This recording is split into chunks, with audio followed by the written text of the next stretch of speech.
there, welcome to this episode of Author Success Show. The special guest we have today is one of our clients, Chitra Rochlani. Chitra is the author of this wonderful book, The Warrior Mindset.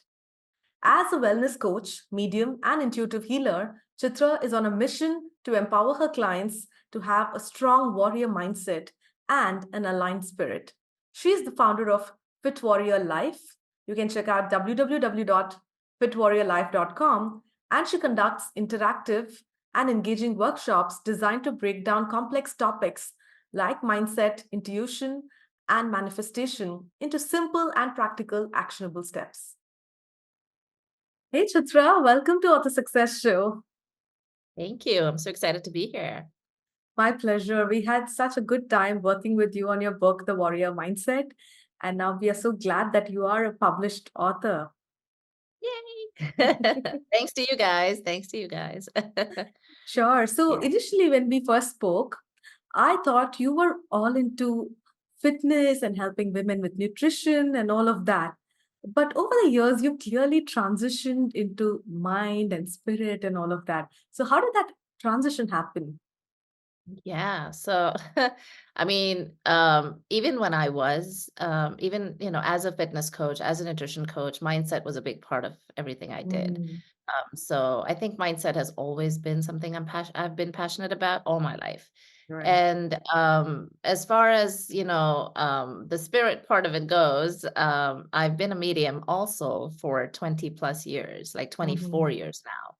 And this is something that I just did not share with the world at large. It was something that I just kind of kept to myself and my little circle of friends and family Yeah. who knew about it.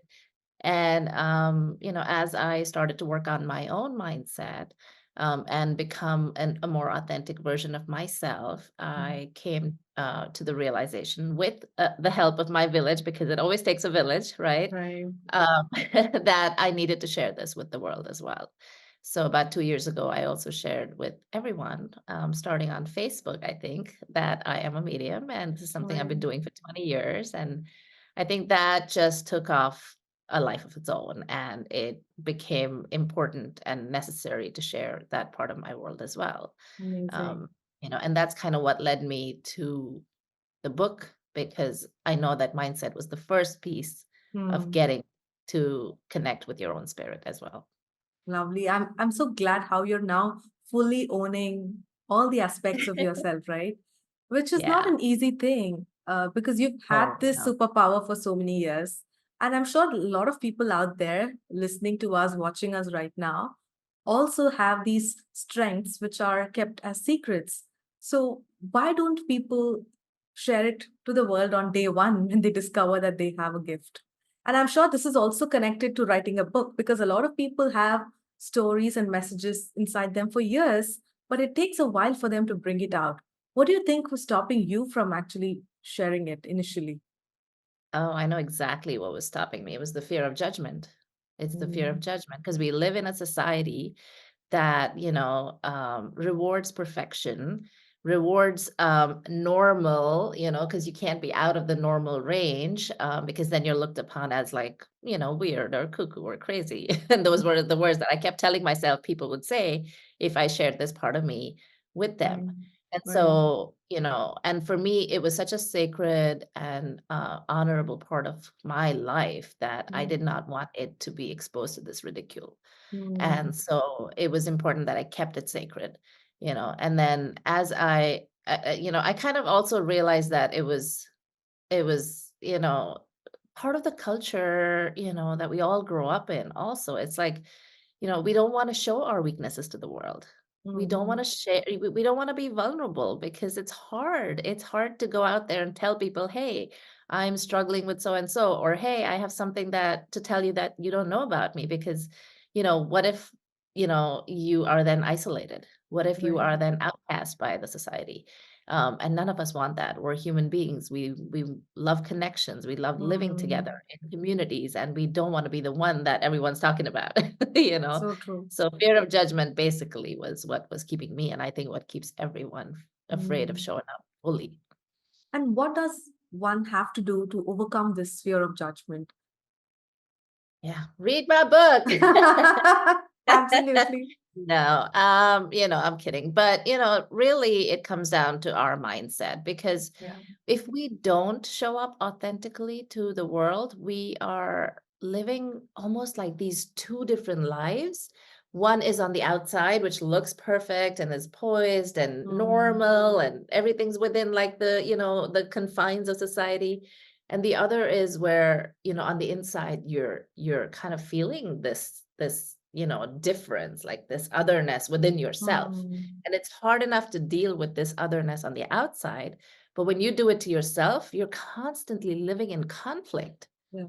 right? And I was personally getting tired of living in conflict. Mm, Whether it was, not showing, I mean, whether it was the fact that I'm a people pleaser and I didn't want, people to take advantage of me, and I just needed to learn how to set boundaries. And it was just one internal versus external battle going on constantly because you can't be yourself fully. mm, But the liberation and the freedom that comes from being able to be yourself is mind blowing. I mean, I didn't even know I would feel this good, right. being able to talk about everything that I go through, Yeah. And of course, by everything, I don't mean everything. There are still things I don't talk about with the world, but I'm okay with that. Mm, This was something that just made me feel good to share. right. And I think we're also living in a time where it was like, okay, the world is ready for more. After COVID, Mm, everybody's searching for more meaning. And right. the answers are not out there, they're inside. Yeah. So we need to start working on, I call it the peel, feel, heal, the PFH modality, which I have to trademark now. For But sure. we have to peel the layers of who society taught us to be Mm, and feel the emotions that come up because they're going to be mixed emotions. And then we heal from all of that, baggage that we're carrying. And mm, as we do that, we really discover who we are. right. So doing Then the it's inner work can actually save us so many years of pain. It is all about the inner work, Mm, all about the inner work. We can, go out there and put all these shiny Band-Aids, that can have Wonder Woman on them and, Mickey Mouse on them and whatever you want on them, but they're not gonna save you, because you gotta let that wound heal. yeah. We're carrying these wounds from, childhood and teenage and, put on us from society, from our parents, from our, nurturing or growing up in this world. We need to take time to heal them. We can't search for those answers outside. It's all inside. So true. So when you decided that you're going to write a book, was it difficult for you to choose the topic? Because there are so many aspects about your work, right? There is the healing part, there is the nutrition side of it, and there is the mindset thing. So how did you zero down on the topic and decide that the title is going to be the warrior mindset? So I think I was being guided to write this book. It's not something that I decided one day that, hey, I'm going to be an author and I'm going to go Mm, write it. I think that the book needed to be written through me. And so as I started to accept that assignment almost, mhm, it's like, okay, you have to write a book. It's something I kept getting told by other mediums, by in my own meditations. And so when I decided to accept it, I was like, what do I know the most about? mm, What is the one topic that I am super passionate about?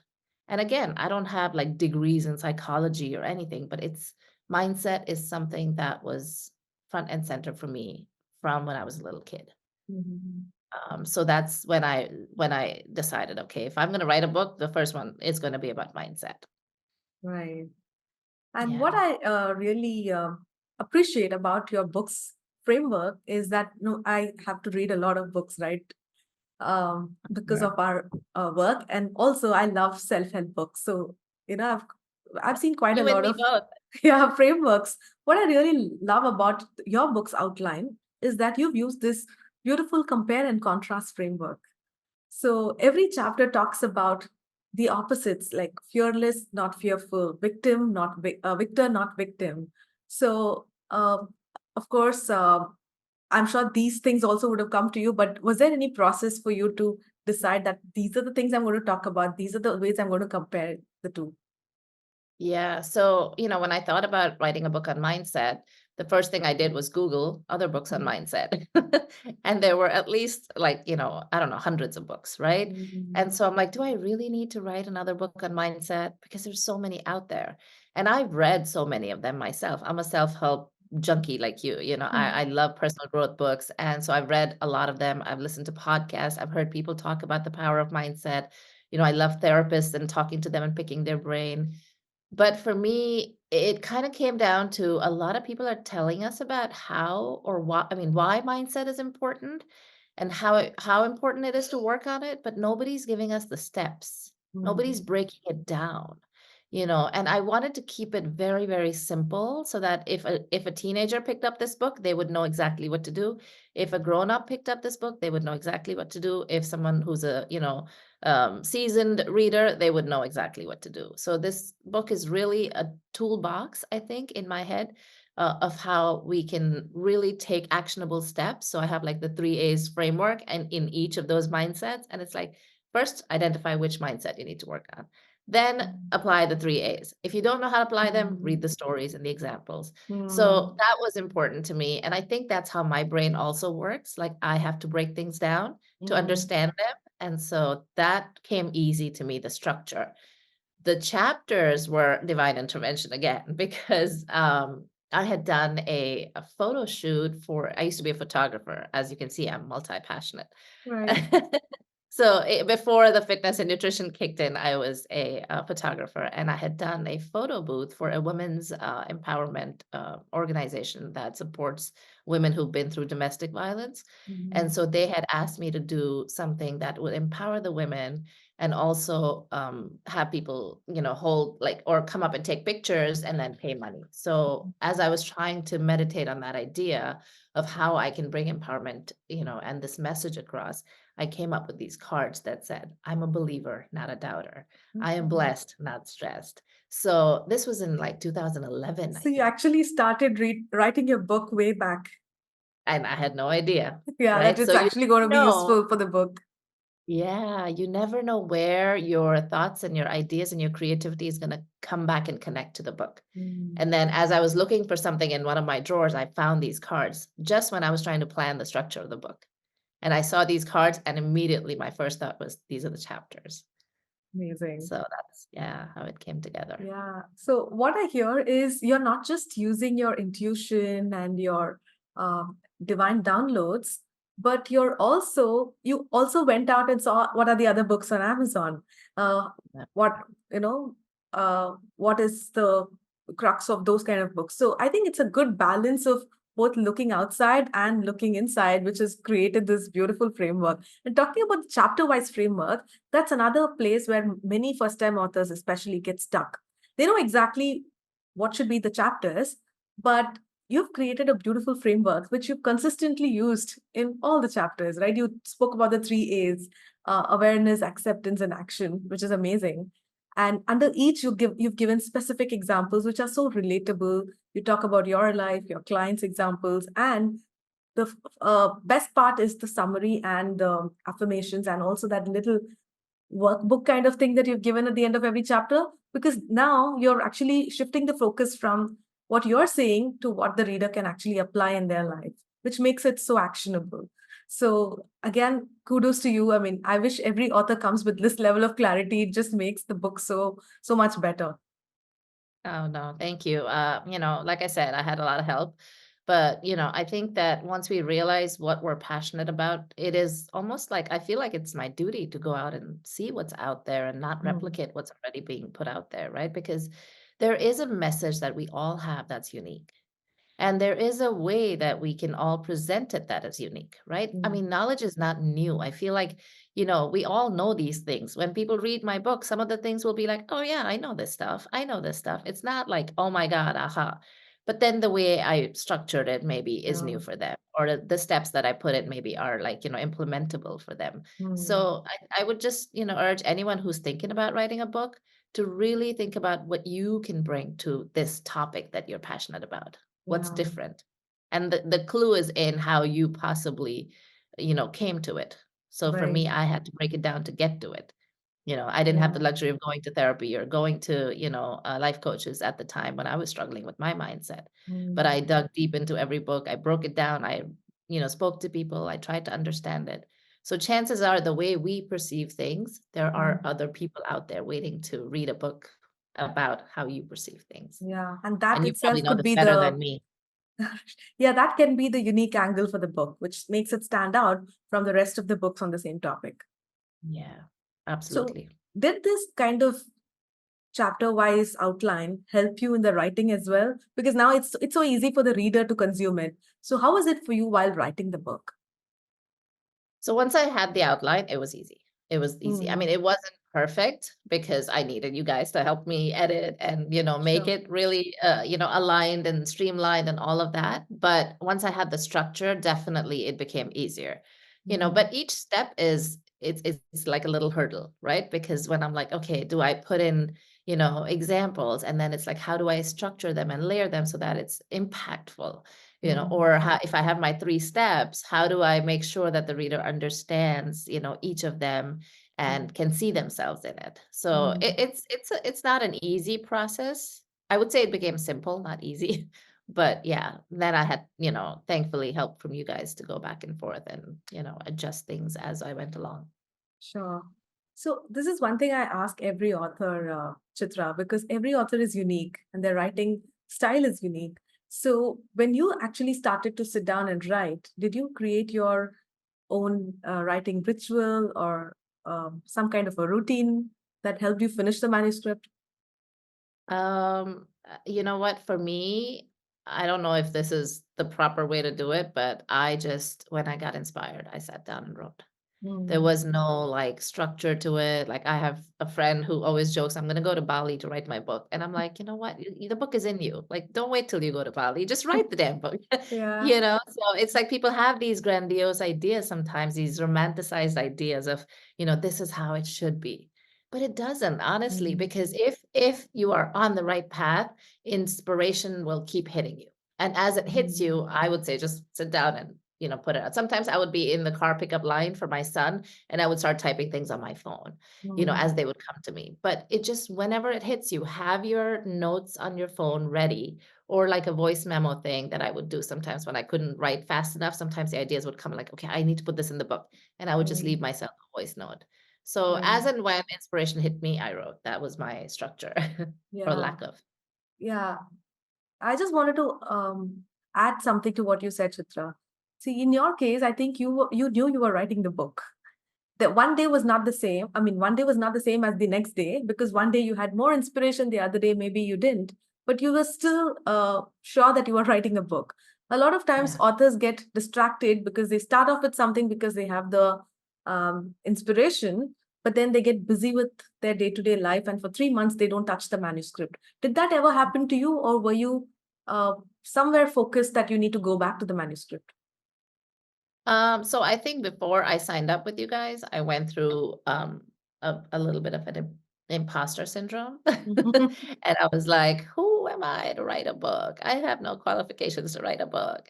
And and it was also like a tough time family wise. I was going through a lot. So I kind of just put it on hold. And deep down somewhere I knew I was using that as an excuse to put it away. So that's probably the reason that I put it away, is because I was afraid to put it out there.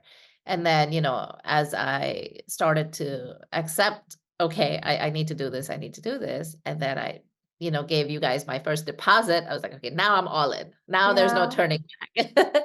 And it was like, okay, let's do this. And This then it is went a lot such a faster. good productivity hack, right? You invest in the Commit. project and you know that now you're not alone. There's going to be a team who's going to ask you for the manuscript, and that accountability, I think, helps people to propel faster. Absolutely. I've always invested in coaches and mentors, and it's the best thing because, when you commit, you commit. There's no turning back. And when you invest money, that's like a real commitment, right? Then you're like Yeah. serious. Yeah. Yeah. So now let's Yeah. talk about your publishing phase of the book. When I asked you to come on the show, you mentioned in the form that there are so many layers and layers to publishing the book. So, Um, what were some of the things that you discovered for the first time after you started the process?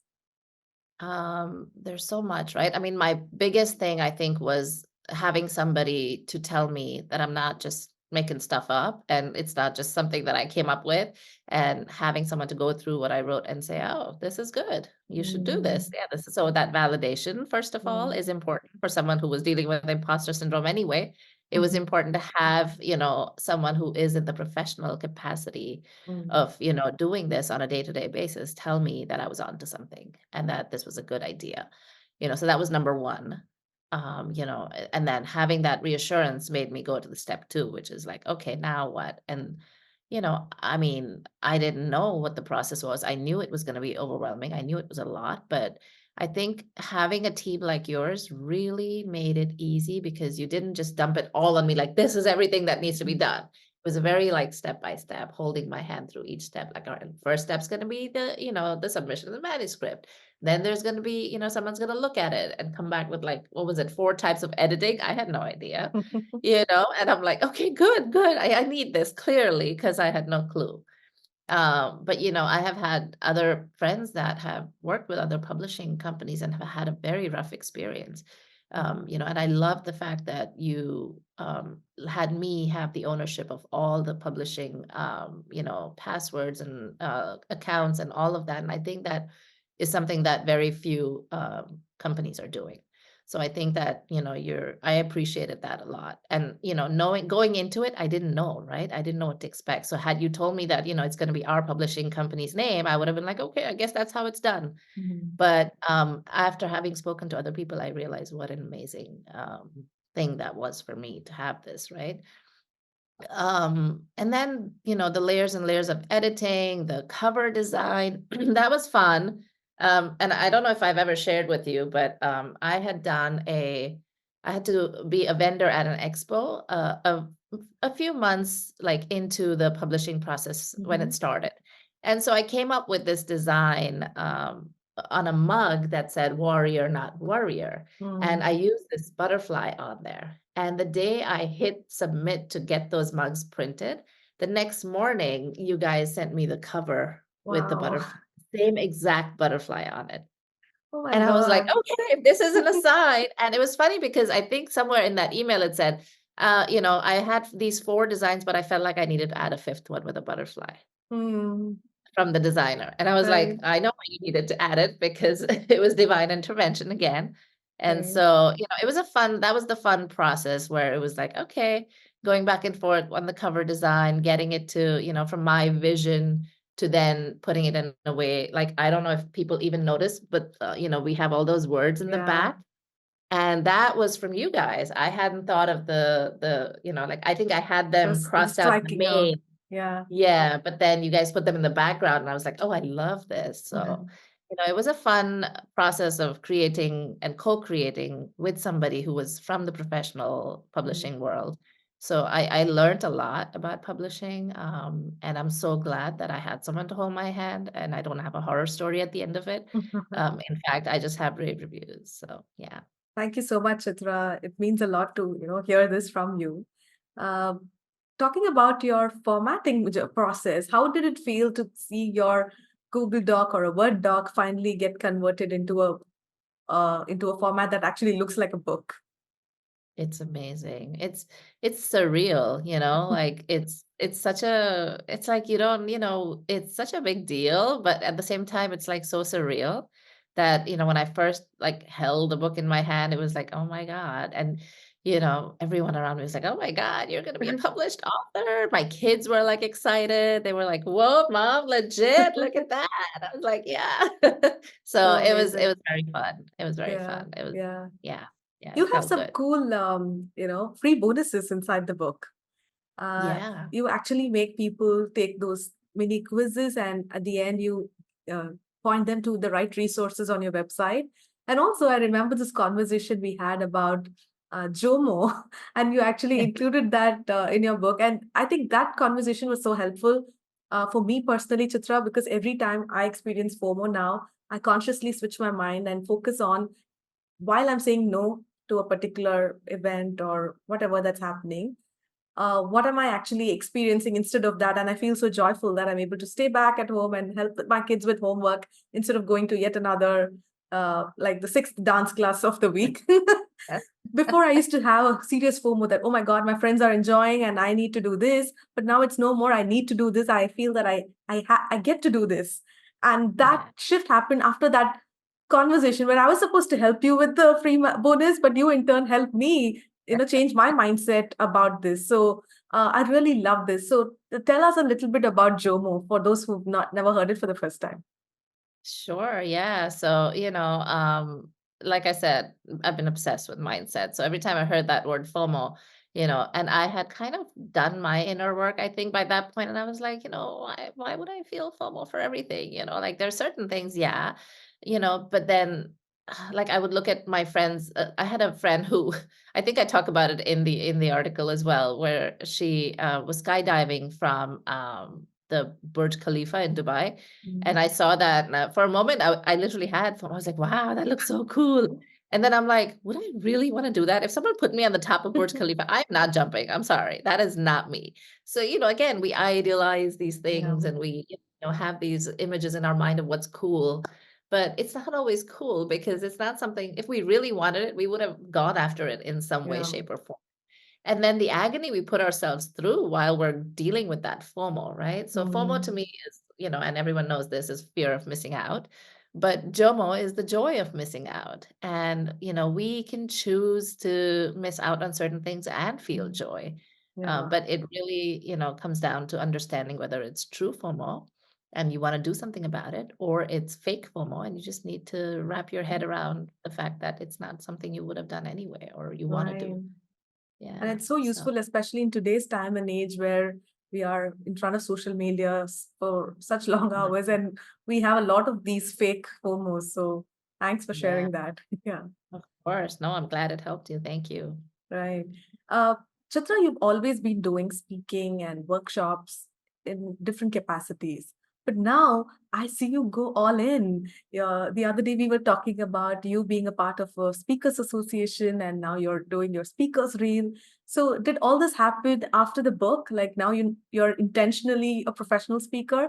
So could you just share a little bit Yeah. about that? Absolutely. Yeah. So I think the first time I spoke was about fitness and nutrition in front of a gym. And it was like five people. And I was like, shaking on the inside and probably on the outside. And it was like awful. But, what I noticed was that as I started to talk, I was like all nerves. And then the minute I got to the mindset piece of it, I just Mm, was, like, in a flow, and then they had to, like, pull me off the stage, like, "Okay, we're done. Let's get to the part where, we get them into our program." mm, And it was so funny because, I realized that, I'm so passionate about this, and when we're passionate about something, the speaking comes easy. mm, And, from a spiritual perspective, I've always been told that my throat chakra is the most powerful, and that's where I'm going to, my vocalizing my thoughts is what is healing for people. mm, And so, putting all of these little things together that I know about myself, I realize that speaking is something that I enjoy doing. I love, creating that mindset shift for people. And that gets me really excited as well. So, as the book came out, it definitely gave me this sense of credibility in the world that I don't think I had before. Like mm, everybody now will look at you differently because you're an author. They're like, oh, that's amazing. That's great. Tell me more. And so it kind of naturally started to flow into the speaking world more. And, as I started to talk about my spiritual experiences, also people wanted to know more. And the easiest way that I thought was to do workshops and talk about mm, what my experience has been. So it's kind of been building. I feel like, again, divine intervention, it all came together. The book came out, and I came across people who were in the National Speaker Association, and they just started to pop up. Like I met one person one day, then right. another, then another. And like before I know it, these four people are like, you have to join. This is amazing. I'm like, okay, sounds like the next step. And Yeah. so now I'm all in. I went through their Speaker University program, which is incredible. And I just graduated last weekend. And so now Congrats. yeah, thank you. It was a lot of fun, a lot of good learning. Because again, the Mm, the business of speaking is a whole different game, just like publishing, right? And I didn't know anything about it. So mhm. what I don't know about, I better go learn. So I Yeah. learned, And then now I'm ready to go out and speak as a professional speaker. Yeah, out there Right. to share my passion. I'm sure a lot more opportunities are going to show up in your life through the book, and I'm so glad that each time something comes up, you are not immediately getting into it, but you're actually seeing uh, where can I learn about it, and then you're doing it well, instead of just doing it for the sake of doing it. So thank you for sharing all these amazing nuggets of wisdom with us, Chitra. So where can people find out more about you, learn everything that you do? Absolutely. Yeah. Thank you for having me. This has been such a pleasure. If anyone's looking to learn more, I'm at fitwarriorlife.com. All my links are on there. I have a couple of freebies there for people to try out, and just get in touch. Let's have a conversation. I'm always open to talking to people about all things mind, body, spirit. Amazing. So, for all of you who are watching us, listening to us, make sure you check out the links in the show notes. Chitra is amazing, and I'm sure she's going to give you tons of value. So, please reach out to her. Thank you so much, Chitra, for coming on Author Success Show. Thank you. And thanks to Happy Self Publishing for really walking me through these steps. You guys have been amazing, and I can't recommend you enough to my friends.